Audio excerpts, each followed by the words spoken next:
Thanks to MPB for sponsoring this video. Hi, I'm Gordon from Camera Labs, and this is my hands-on first looks video all about the Canon EOS R5 Mark II. It features a new stacked 45 megapixel sensor, internal upscaling options, a viewfinder with eye control, enhanced autofocus, faster burst shooting, 8K video up to 60p in RAW, improved heat management, and a choice of 3 optional grips including one designed to keep it cool. There's certainly a lot to talk about. Launched in July 2024, the Mark II comes 4 years after the original model. Priced at around $4,300 or £4,500, the Mark II only costs a little more than the R5 did at launch, but do check the links in the description for the latest pricing. Canon brought me to the European press event in Munich, Germany, where I got to try out the R5 II and the flagship R1, which you can see here that was launched alongside it, and I've got a separate video dedicated to the R1 if you're interested. In this video I'll be showing you what's new, what features are shared between the two bodies, as there's actually quite a few, along with some results from these pre-production cameras. I'll follow up with my full in-depth reviews once final production models are available, and I'll link to them here when they're ready. So while this particular video is a first looks report, I've still got loads to show you. Before delving in though, thanks to MPB for sponsoring this video. If you're thinking of buying a new camera, why not sell any gear you're not using anymore to help fund the purchase? MPB is the largest global platform for used photo and video gear, recirculating over 500,000 cameras, lenses and accessories every year, so why not head to their website for an instant quote? For example, if you have an original Canon EOS R5 to sell, MPB could pay you £1,625 for one in excellent condition. I'm quoting pounds because I'm in the UK, but they also operate across Europe and the US. When selling gear to MPB, their quote also includes insurance and free collection, so you can sell your kit without paying for postage or even leaving your house, and there's no hidden seller's fees or tricky buyers to deal with either. Once they confirm the condition of your gear, you'll be paid within 2 days. Over the years, I've bought and sold used gear on multiple platforms, but I return to MPB for their simplicity, convenience, and the fact that what they offer is what you get. So why not check them out at mpb.com or using the links in the description. Right, back to the review. In terms of design, the R5 Mark II shares a similar size and shape to the original model, but with a higher and more rounded head to accommodate the new viewfinder housing. This also protrudes further from the rear. At 746 grams, including card and battery, it's also essentially the same weight as its predecessor, with both models feeling similar in your hands. So you're getting a robust magnesium alloy chassis with sealing from dust and moisture. Look around the body though and you'll spot a number of key differences. Starting on the top surface, the old power switch on the left side has been reassigned to stills and movie selection. Unsurprisingly, the hot shoe has also been updated to a multi-function shoe, first seen on the R3, but there's now a new cap that covers the entire thing with a button to unlock it. The fastest flash sync speed is 2/50th of a second with the EFC shutter, or 160th of a second with the fully electronic shutter. On the upper right side, there's still a detailed LCD information screen alongside a thumb dial with a mode button in the middle, but now around it is a new power collar with a locking position for the dial. The collar control provides a nicer snap on and off action for the power, and I'm glad that the mode options are reduced to either stills or movies depending on the switch on the left. As before, there's also a red movie record button, a finger dial, M function button for adjusting the AF areas, and a soft touch shutter release. Oh, and as teased, the R5 Mark II and the R1 become Canon's first bodies that can use the aperture ring on hybrid Z lenses for photos as well as video. I believe this will also come to future bodies, but I'm unsure about older ones and wouldn't expect it. Around the back, the controls remain much the same as before, including a thumb wheel, although the joystick has been updated to a stubbier design that's less prone to unintentional adjustments in my time with it so far. Literally the big change from the back though is the new viewfinder, now with a much larger housing to accommodate the eye control that was first seen on the EOS R3. But first the viewfinder panel itself, which I've recorded for you here, employing the same 5.76 million dots and 0.76 times magnification as its predecessor, delivering a nice large image with plenty of detail. It's now brighter than the original R5's viewfinder, there's an option for blackout-free shooting, and the larger eye cup is better at blocking stray light. But the big upgrade is optional eye control, which uses infrared LEDs and sensors in the housing to track the position of your actual eye and know where you're looking. Now, the idea is not to position the actual AF area by eye control alone, but rather to select between subjects that have already been recognised by the AF system by simply glancing at them. This was first introduced on the EOS R3 and it worked really well for me then, and now on the R5 Mark II, Canon has improved the accuracy.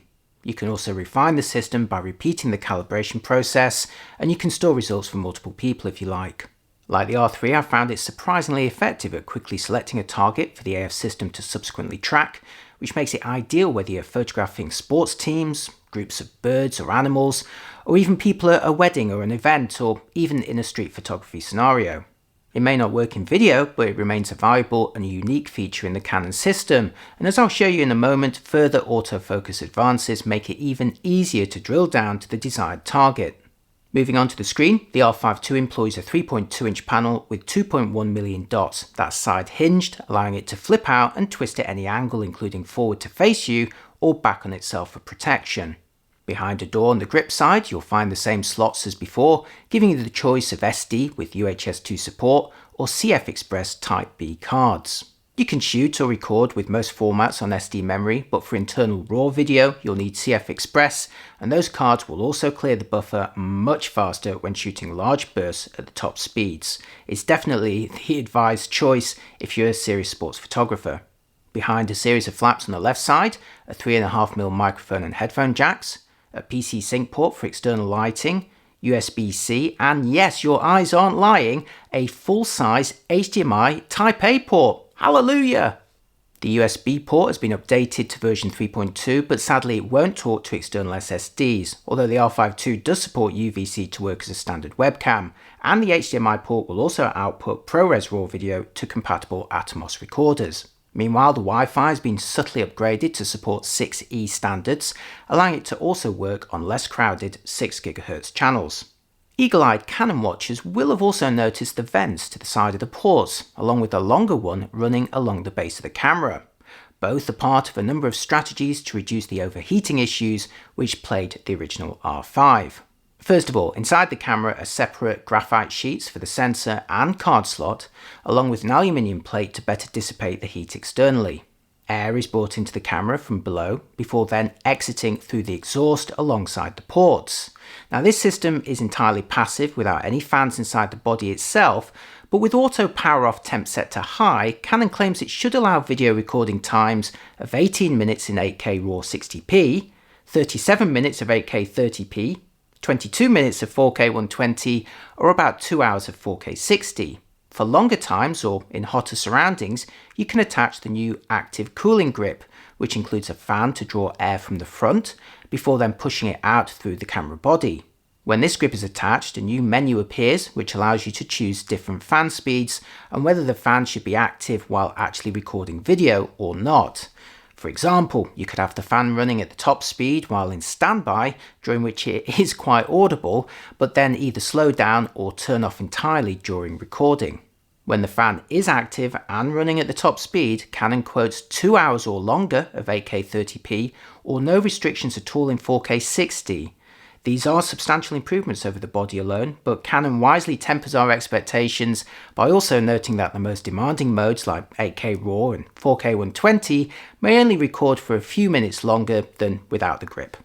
I will of course be thoroughly testing the R5 Mark II for overheating with and without the grip accessory in my final review, as I'm sure will many more channels, so we'll soon find out if Canon's put those particular demons to rest, or more likely with exactly what caveats.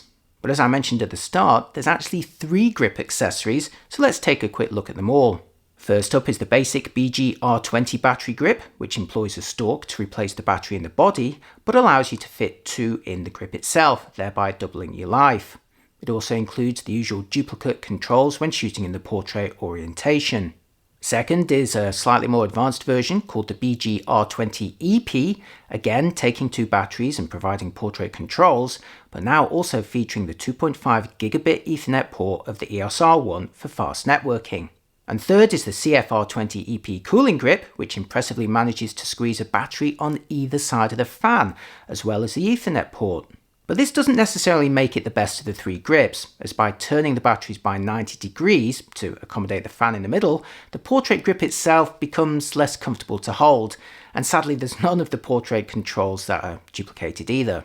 By now it should become apparent that this particular grip is designed for long-form video recording in the traditional landscape shape, perhaps also unattended with file transfer over Ethernet. Speaking of batteries, the R52's more hungry features have demanded an upgraded pack, now called the LP-E6P. I believe this will also work on older models, but older E6NH packs don't have the required power to support the full R52 feature set. Canon claims the new pack is good for 620 shots with the screen, or roughly half that with the bright viewfinder under sepia conditions, although if you're shooting bursts with the electronic shutter, do expect a lot more. For example, I fired off over 4,000 shots one day using the viewfinder, along with filming several high-speed video clips on a single charge, with roughly 25% remaining. I'll be doing video live tests in my final review. Moving on, the R52 may share the same 45 megapixel resolution as its predecessor, but using a new stacked sensor that claims to have a 60% reduction in rolling shutter. This in turn should reduce the undesirable skewing effect on electronic shutter photos, or of course any videos that you record. Here's a quick panning test with the electronic shutter at 30 frames per second, where there's a little bit of skewing visible, but it's definitely a great deal less than its predecessor. I'll be doing a lot more tests in my final review, as well as comparing it against rival models. The R52 of course also features IBIS, now claiming up to 8.5 stops of compensation in the centre under sepia conditions, and at this point you'd also assume it inherits the pixel shift composite mode of its firmware updated predecessor, not to mention most rivals.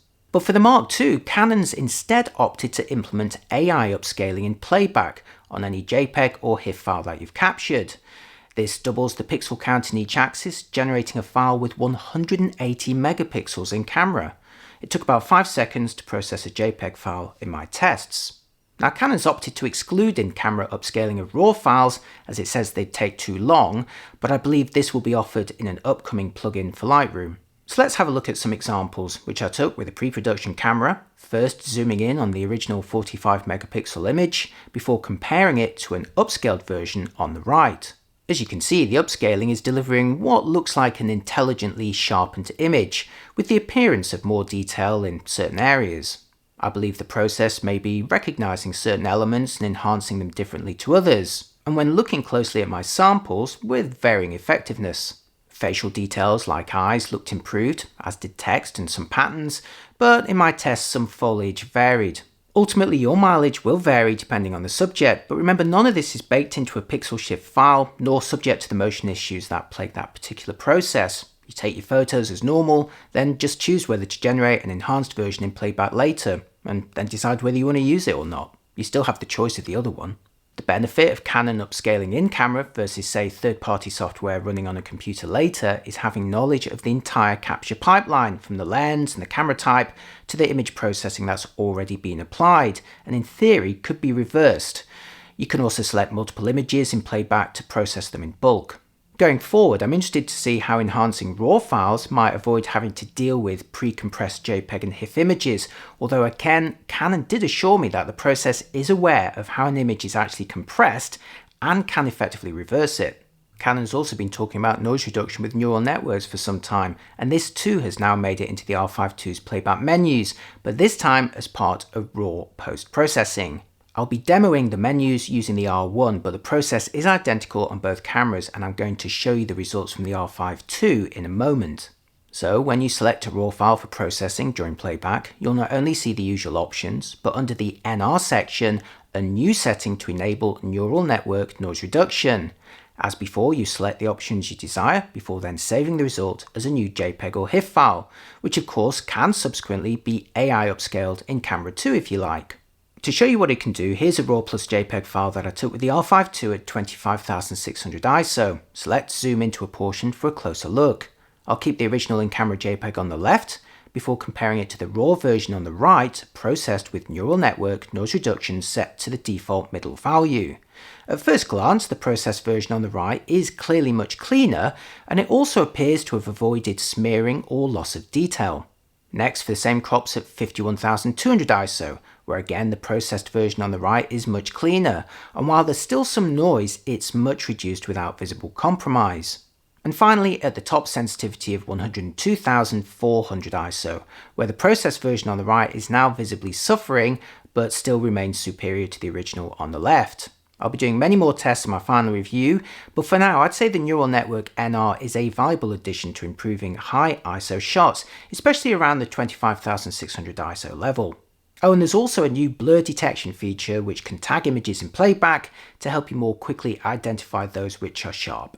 Some of the biggest upgrades on the R5 II involve its autofocus, aided by a new Digic accelerator processor, and many of the new features are also shared with the flagship R1. Along with adding horses, aeroplanes and trains to the targets, human recognition has received big enhancements. First, the AF system can now better identify poses and upper bodies, stay locked onto a subject as others pass in front of it, as well as recognizing actual sporting movements. The new action priority mode has knowledge of 3 sports: soccer, basketball and volleyball, and attempts to anticipate the movement of the ball to change the target AF area. In short, if it recognizes one player passing to another, it should automatically switch to the recipient. Or if it detects, say, a spike in volleyball or an approaching dunk in basketball, it'll again switch to that player. Now you may be wondering why these 3 sports in particular. Well, right now the technology is looking for the movement of one large circular ball as it moves between players, as opposed to smaller or non-circular balls that may be harder to see or perhaps held by a player.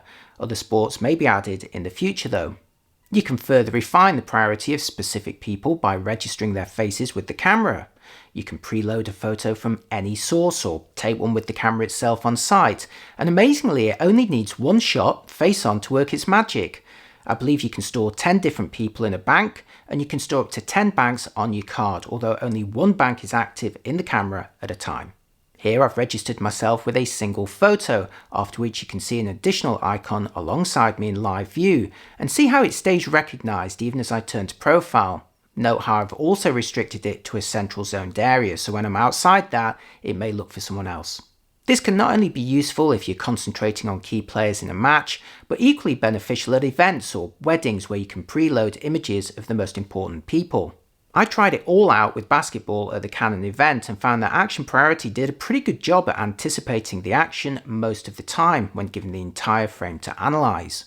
As with all AF systems, you'll improve your success if you can drill down, traditionally by using a smaller, more focused area, but here by exploiting registered people or using the eye control to override and quickly select the desired target. Now, I've only had a brief time with the camera so far, but the AF system is definitely a highlight, and it's great that the R5 II gets to enjoy so much of the R1's technology here. As for burst shooting, the mechanical shutter offers the same 12 frames per second speed at up to 8,000th of a second as before, but the electronic shutter has accelerated to a top speed of 30 frames per second at up to 32,000th of a second for the shutter. In a small but very useful upgrade, you can also select slower frame rates at more intervals, including 20, 15, 12, 10, 7.5, 5, 3, 2 or 1 frame per second.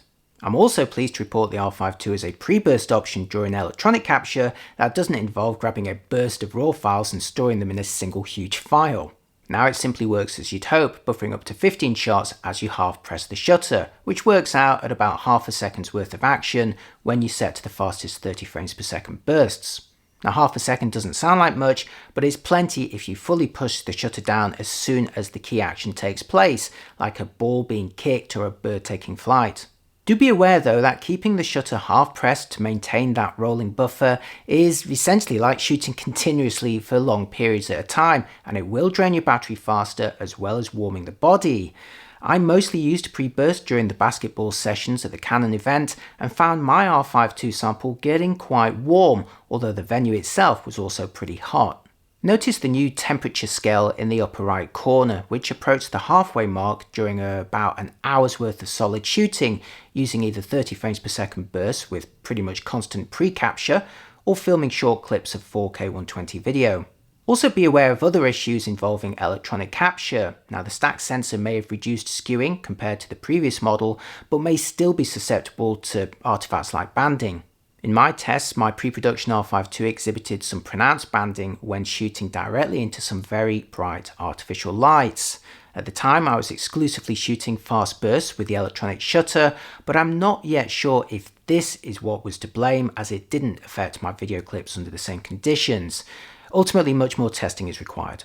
Moving on to video, the R5 II builds upon the core capabilities of its predecessor with a number of options that better match the cinema series.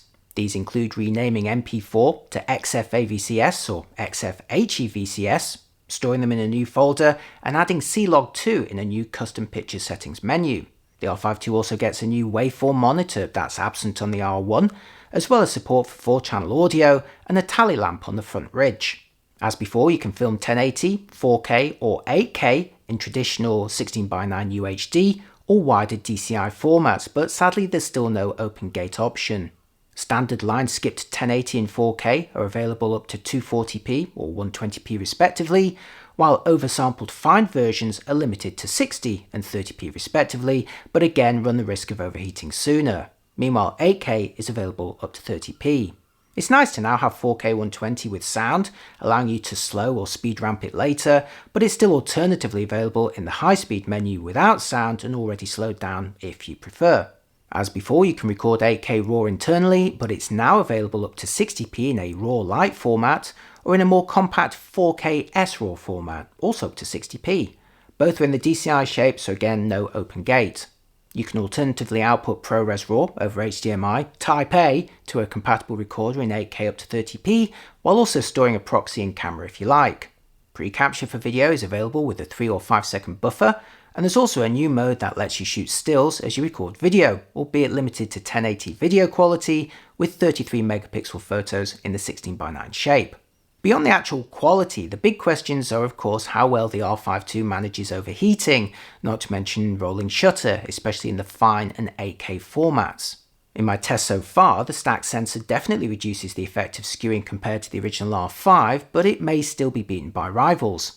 As for overheating, better heat dissipation from the camera, alongside the optional cooling accessory, should see improvements over the original, but whether it's now become good enough for your actual needs will require substantial testing of final production models. Which is about as far as I can go with this first looks report. There's an enormous number of features to discuss on the R5 Mark II, and hopefully I've given you a flavour of what's new and improved, along with a taste of some of them in practice. So far, the highlights for me personally are the improved autofocus and viewfinder eye control, along with reduced skewing from the stack sensor, and the in-camera upscaling and noise reduction. As for overheating, I look forward to testing a final production model and seeing what everyone else finds, as with products this complex, there are often gotchas that you don't anticipate. Once I've completed my full review, I'll link to it here, but in the meantime, do let me know what you think, and if you're already putting in an order, please do consider going through my links below. Plus, if you're selling any gear or looking for a used model, don't forget to check out mpb.com. Thanks for watching, and I'll see you next time. Bye bye.